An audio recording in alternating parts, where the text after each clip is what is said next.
yung nanay tsaka yung anak niya, hindi sila magbagay. Yung nanay, ang maitim. Tapos yung anak, ayan, dumudodo sa kanya. Puting-puti. Yan. Isang buwan na.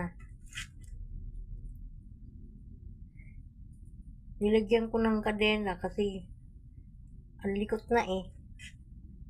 Tapos yung nanay naman, umaalis na. Ayaw nang paduduin kasi masakit na siguro yung ngipin. Kaya, yung anak, sunod ng sunod kung saan siya pupunta. Kaya, yan, pinalapit ko yung nanay para makadodo.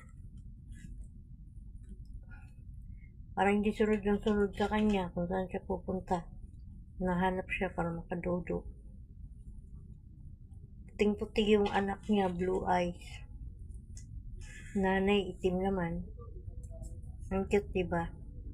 Dapat ito ang nanay eh. Itong isang to eh.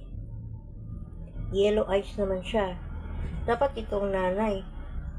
Pero sa totoo lang, anak niya rin ito. Magkapatid sila. Itong nanay. Negra. Taka nga ako eh. Ang mga anak niya. Kung hindi puting-puti, three colors. Ang gaganda ng anak niya. May lahi.